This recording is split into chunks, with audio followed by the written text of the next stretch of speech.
un día más que el Señor nos da de vida, con el objetivo claro que es vivir para la gloria de su santo nombre, con el objetivo claro que es vivir para ser cada día más como Jesús el Señor.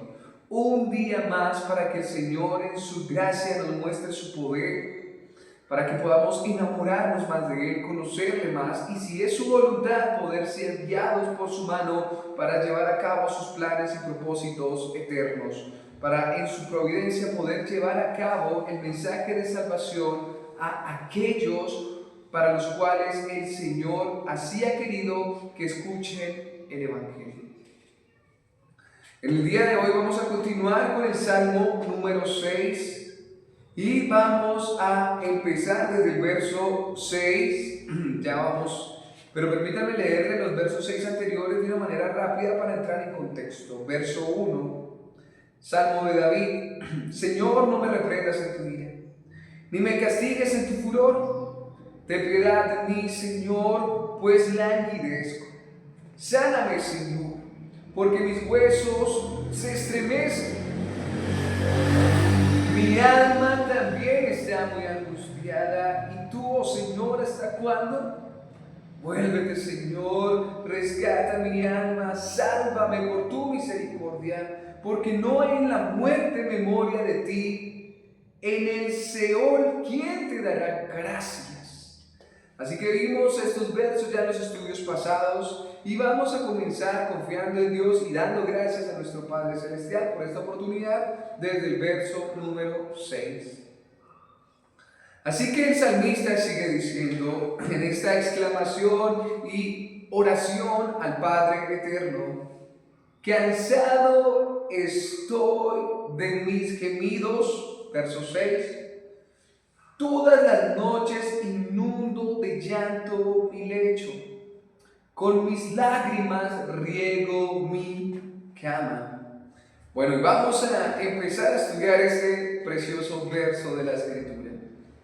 David dice: cansado estoy de mis gemidos. Vemos que en esta enfermedad o dificultad que tenía David duró un buen tiempo. Ya David estaba algún tiempo con esta enfermedad, este dolor, esta angustia. Y él dice: cansado estoy de mis gemidos. En cierta manera, para producirnos cansancio es que repetimos cierto ejercicio, repetimos muchas veces cierto movimiento, cierta actitud, cierto ejercicio. Y David dice: cansado estoy de mis gemidos. Su llorar, su lamento, su gemir era tanto que ya producía en sí mismo cansancio. No sabemos cuántos días David, o meses, o tal vez incluso años, haya padecido por este sufrimiento, por el cual él dice: cansado estoy de mis gemidos. Una vez más, este pasaje y o porción de la Escritura nos muestra las consecuencias del pecado. El pecado ha traído enfermedad, dolor, tristeza, muerte. Y obviamente, a causa del pecado del ser humano es que experimenta el dolor, la tristeza, la muerte. David, al igual que nosotros, pecador, estaba experimentando este momento. Pero una vez más recordemos que el libro de los Salmos, Dios así quiso, el Padre Eterno, por medio del Espíritu Santo, que fueran escritos y plasmados en esta preciosa palabra de Dios, en la Biblia, para que pudiéramos nosotros entender y poder también conocer cuál debe ser nuestra actitud en estos momentos difíciles. David cansado, David lastimado, herido, no sabemos, era una angustia muy profunda. Clama al Señor y es consciente David de su dolor, y es consciente David también de tantos esfuerzos que ha hecho para dar a conocer su dolor a Dios. David sigue diciendo: todas las noches inundo de llanto mi lecho. Todas las noches. Así que debió ser algo que afectó su cuerpo para que le produjera dolor, y de tal modo David lloraba, y de una manera, podríamos decirle una hipérbole, una exageración, ¿sí? Decir que inundaba de llanto su lecho no quiere decir que pues su cama, su cubrelecho estaba lleno de lágrimas, pero su expresión quería decir que ha llorado mucho.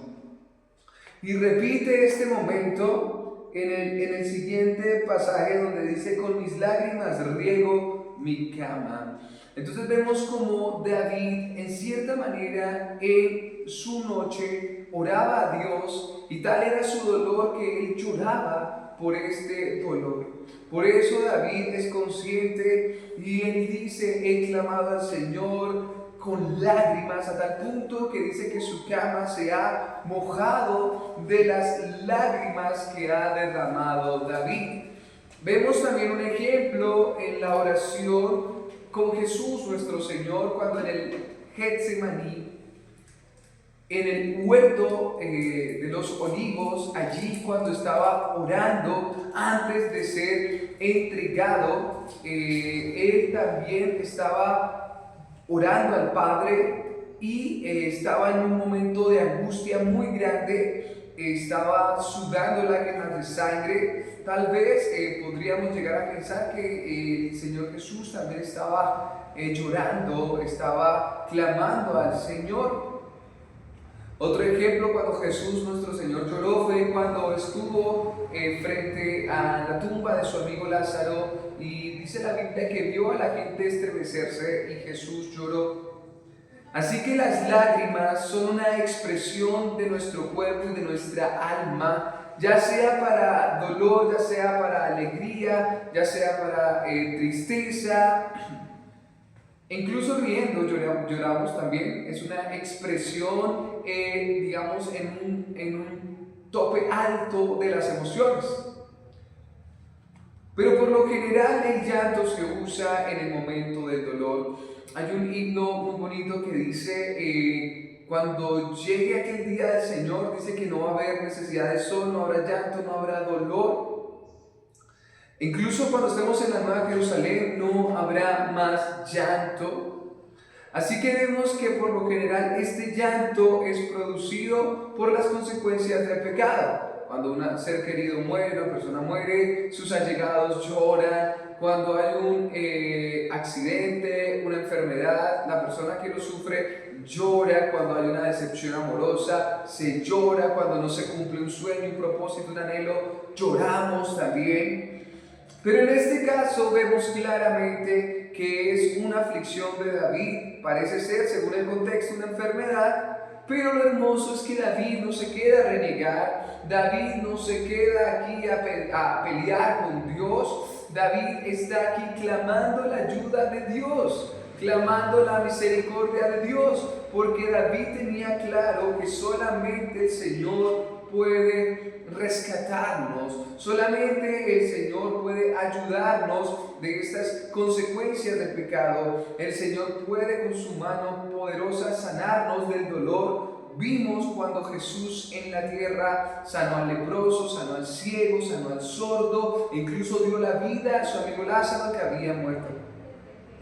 Solamente en el Señor podemos tener esta confianza, esta esperanza de ser consolados aún en medio del resultado de nuestras decisiones, de nuestros pecados.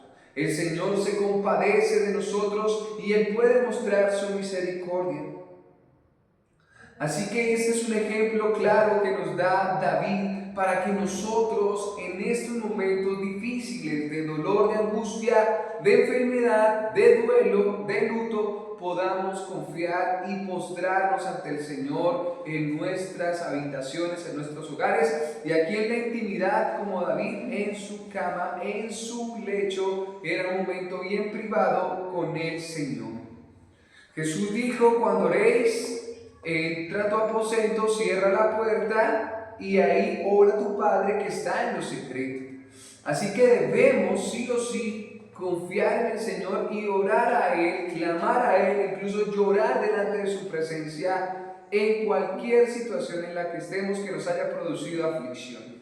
No solamente en el momento de dolor debemos orar al Señor, sino también podemos hacerlo en nuestros momentos de alegría, de gozo, de victoria, de mucha emoción, ya que Él nos oye todo gracias al sacrificio perfecto de Jesús en la cruz, su sangre derramada en la cruz. Cuando Jesús dijo consumado es, el velo del lugar santísimo en el templo se rasgó de arriba hacia abajo, dándonos a entender que tenemos entrada al Padre eterno. Podemos acercarnos al trono de la gracia, como dice el Señor, y tener aún la esperanza y la confianza para decirle al Señor por medio del Espíritu Santo: Abba Padre, que es papi, papito. Tal esperanza y tal confianza tenemos en nuestro Dios y Salvador gracias a Cristo nuestro Señor y su sangre derramada en la cruz. Verso 7. David sigue diciendo: se consumen de sufrir mis ojos, han envejecido a causa de todos mis adversarios. Una vez más, entonces aquí tenemos como otra pista. Parece ser que David está hablando no solamente de una enfermedad, sino una aflicción de todos sus enemigos. Vemos que para este tiempo David era perseguido por Saúl. David también en cierta manera no era apreciado por sus hermanos. Y David dice todos mis adversarios. O sea, parece ser que David no lo quería mucha gente y tenía muchos enemigos. Y David dice que sus ojos, una vez más, hace una hipérbole, que se consumen, que se envejecen a causa de todos mis adversarios. O sea que vemos que no solamente el pecado ha ocasionado enfermedades, tristeza, muerte y dolor, sino que también ha producido que entre la misma género humano hayan enemistades, hayan problemas, hayan iras, hayan contiendas, hayan celos, hayan enemigos. Así que David aquí nos da una pista también que su dolor, su aflicción ha sido a causa de los enemigos. Desafortunadamente, hermanos, a causa del pecado todos tenemos enemigos. Tal vez uno hace algo que a otro no le gustó y ya por eso es enemigo. Y tristemente hay personas que incluso tienden trampas para que nosotros caigamos. Pero gloria sea dadas a Dios, que Él nos defiende incluso del lazo del cazador, que Él es nuestro Señor y nuestro escudo. ¿Qué debemos hacer con estos adversarios, aunque ocasionen dolor y tristeza? Jesús dijo, debemos orar incluso por nuestros enemigos, debemos bendecir a los que nos maldicen. En este caso, David está dando a conocer que todos sus adversarios han causado dolor, han causado lágrimas, han causado tristeza. Uno de los pasos importantes en la oración cuando nos dirigamos a Dios nuestro Padre por medio de Jesús el Señor es ese, poder abrirle nuestro corazón y expresarle todo, absolutamente todo lo que nos causa dolor. Puede ser una persona, puede ser una enfermedad, puede ser una decisión o enemigos o bueno, X problema o incluso algo que nosotros mismos quisiéramos cambiar y no podemos, que lo vemos como gigantes. Debemos decirle al Señor y confiar que Él tiene poder para obrar. Él tiene poder para hacer de lo imposible posible. Y debemos confiar plenamente en Él. Así que David, una vez más, haciendo una hipérbole de lo que siente, de lo que ha sufrido, clama al Señor diciendo: a causa de mis adversarios, en cierta manera he llorado muchísimo. Verso 8. Apartaos de mí todos los que hacéis iniquidad, porque el Señor ha oído la voz de mi llanto. Entonces, una vez más, David en este verso 8 está diciendo que es mejor que se aparten de él todos los que practican la iniquidad. Recordemos que la iniquidad es todo aquel que ama el pecado. Una persona que hace iniquidad es una persona que ama el pecado, que se deleita en lo malo, que le gusta hacer lo malo y que le da la espalda a Dios, como en el Salmo 1, es una persona que anda en silla de escarnecedores, de burladores, mas en la ley de Jehová no está su delicia, y mucho menos se deleita en la palabra de Dios. Esta es una persona inicua, esta es una persona que practica la iniquidad, un impío, un hijo del diablo, un no creyente. Así que David dice, es mejor que se aparten de mí, apártense de mí todos los que hacéis iniquidad. Una vez más, permítanme ser enfático en esto, todos los que aman la mentira, todos los que aman lo malo, todos los que aman el pecado y los que no aman a Jesús. Porque es ilógico desear amar el pecado y amar a Jesús. Así que vemos claramente que David prefiere rodearse de personas que amen la palabra de Dios, que sean temerosas de la palabra de Dios y que hayan puesto su confianza en el Señor. Y dice, porque el Señor ha oído la voz de mi llanto. Así que David tiene tal confianza de que Dios, el Padre eterno, le ha oído y ha oído su llanto. Esto es importante porque gracias a Cristo el Señor es que nosotros tenemos ese acceso al Padre y saber que Él nos oye y saber que sus oídos y sus ojos están atentos a nuestras plegarias y oraciones, ya que Dios no oye a los pecadores como lo dice la Escritura. El Señor Dios Todopoderoso, Santo, Santo, Santo, Rey y Gobernador del universo, Señor de los ejércitos, Él oye a aquellos que han sido lavados por la sangre de Jesús, a aquellos que han sido rescatados por la obra perfecta de Jesús, a aquellos desde Adán que pusieron su confianza y fe en el Salvador, en el que había de venir, en el Mesías, en aquel que iba a aplastar la cabeza de la serpiente. A ellos el Señor oye. Así que esta es nuestra confianza, saber que nuestro Padre Celestial escucha nuestra oración, sea cual sea nuestra plegaria, Él la oye. Y todo gracias a Jesús nuestro Señor, gracias a su sacrificio en la cruz. David tenía esta esperanza y confiaba en el Señor. Todos los creyentes tenemos la confianza y gracias al Espíritu Santo la certeza de que somos oídos por el Padre. Es muy triste aquellos que creen en falsos dioses y hacen súplicas y oraciones y rezos y hacen miles y miles de cosas y maniobras tratando de llamar la atención de su Dios o falso Dios. Esto me acuerda la historia del profeta Elías cuando fue al Monte Carmelo con los 400 profetas de Baal. Era un tiempo que no había llovido, era un tiempo de sequía, y el profeta clama a Dios y Dios responde al instante. Pero los 400 profetas duraron muchas horas clamando a su Dios hasta se herían porque según ellos llamaban la atención de Baal, pero jamás le respondió. Es muy triste ver que tú sigas orando y sigas rezando y sigas intentando llamar la atención de tu falso Dios, que tal vez nunca te va a responder, y creo que nunca va a responder, porque el único Dios verdadero, creador del cielo y la tierra, grandemente temido, Él sí responde. Él no es un Dios que tiene ojos y que no ve. Él no es un Dios que tiene manos y no hace, o boca y no habla, como muchos han decidido quebrantar el segundo mandamiento a causa del pecado y hacer imágenes, ídolos de barro, de madera, de metal, que tienen ojos y no ven, boca y no hablan, manos y no hacen, que necesitan ser cargados y ponerle velitas porque se pierden en la oscuridad.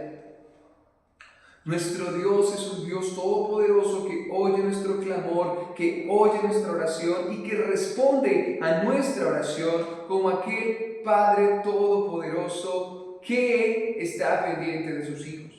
Es verdad que como Dios y Padre que es sabio y grande en amor, a veces no responde muchas de nuestras oraciones porque no nos convienen, porque a veces pedimos conforme a nuestros caprichos, mas no conforme a lo que verdaderamente necesitamos.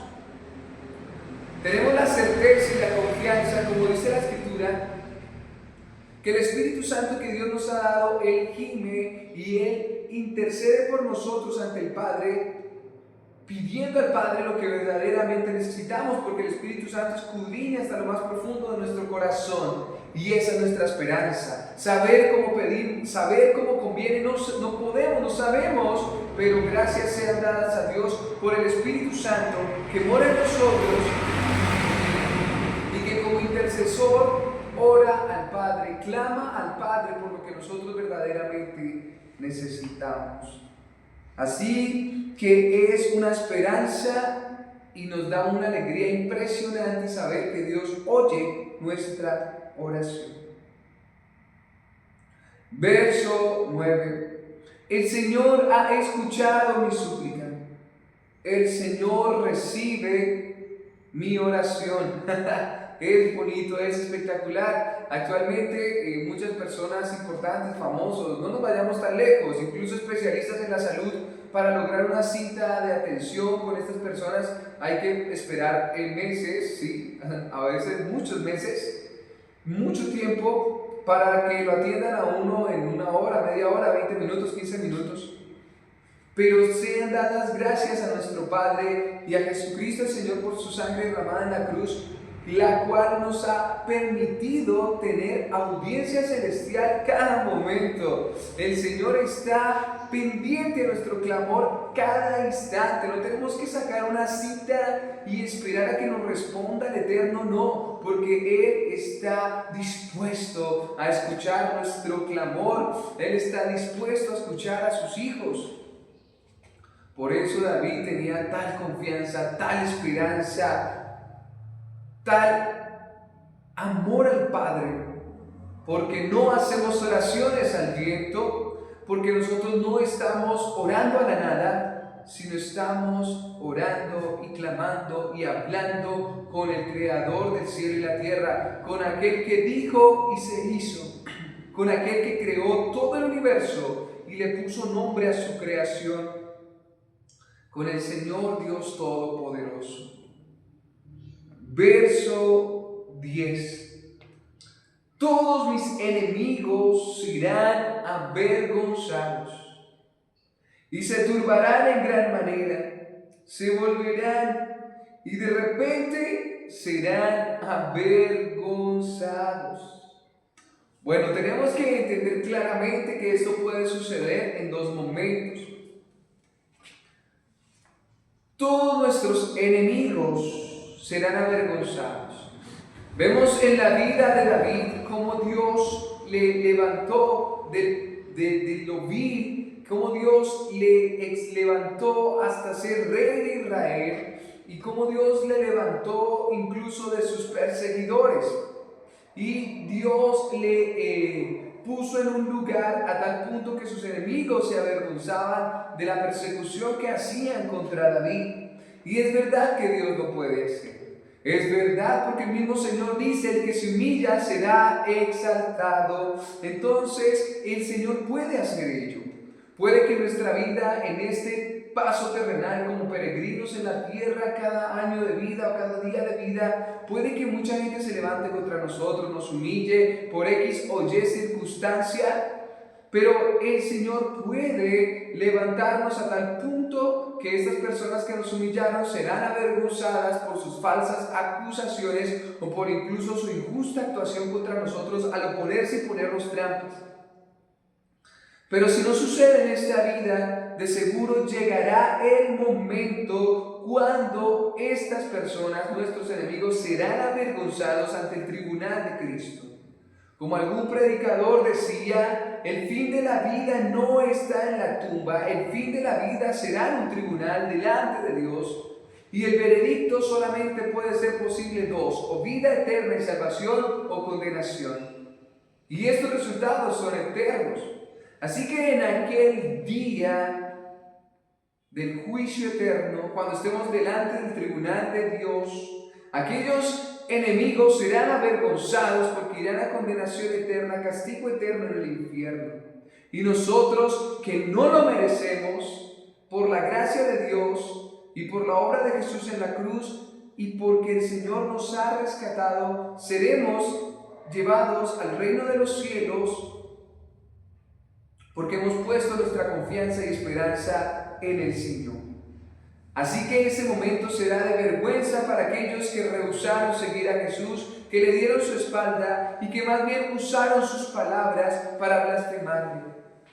Pero seremos nosotros exaltados con Cristo, no porque lo merezcamos, sino porque así Dios lo quiso y nos ha rescatado de lo vil y menospreciado. Así que tenemos claro dos momentos. Uno, en esta tierra, nuestros enemigos pueden ser humillados y avergonzados, o de seguro en el reino de los cielos, cuando esté el gran juicio, ellos serán avergonzados y humillados e irán al reino de estarán lejos del reino de los cielos e irán a la condenación eterna en el infierno, en el lago de fuego. Así que podemos concluir de este Salmo 6 que a pesar del dolor, a pesar de la aflicción, a pesar del clamor que nos ocasiona el pecado, tenemos la esperanza de que este dolor terminará. Tenemos la esperanza de que esta aflicción terminará, acabará, y que dejaremos de sufrir y seremos exaltados con Cristo, seremos levantados del polvo, seremos llenos de gozo y alegría, ya no tendremos enemigos porque serán avergonzados. La esperanza que nos da confiar en el Señor nos impulsa a seguir día a día a pesar de lo que se presente por causa del pecado. Esa es la esperanza. Y vemos cómo David, después de este clamor, de este canto, de esta oración al Señor, tiene su confianza y dice: esto que vivo en el momento pasará, esta humillación que me están haciendo los adversarios pasará, este dolor que está sufriendo mi cuerpo pasará. Y podemos entender aquí también las palabras del apóstol Pablo cuando dijo que las pruebas de este tiempo, que las dificultades y las aflicciones de este momento no se comparan con la vida eterna, no se comparan al gozo que tendremos en la vida eterna, no se compara a la alegría y la paz que tendremos en la vida eterna en el reino de los cielos. Esa es nuestra esperanza. Una vez más, teniendo presente las palabras del Señor Jesús cuando dijo: en el mundo tendréis aflicción, pero confiad en mí, yo he vencido el mundo. Una vez más, no hay dicha más grande que seguir al Salvador. No hay dicha más grande que amar a Dios Padre Todopoderoso. No hay gozo y dicha y alegría más grande que saber que el Espíritu Santo mora en nosotros y que hemos sido comprados y que somos hijos de Dios y que estaremos en el reino de los cielos, y que es algo tan seguro que no tenemos duda alguna. Como dice la palabra de Dios, el que está en Cristo, ya no hay condenación para los que están en Cristo. Permítanme decir una vez más ese verso: ya no hay condenación para los que están en Cristo Jesús, escondidos, guardados en Cristo, por Cristo. Así que damos gracias a Dios por este Salmo número 6.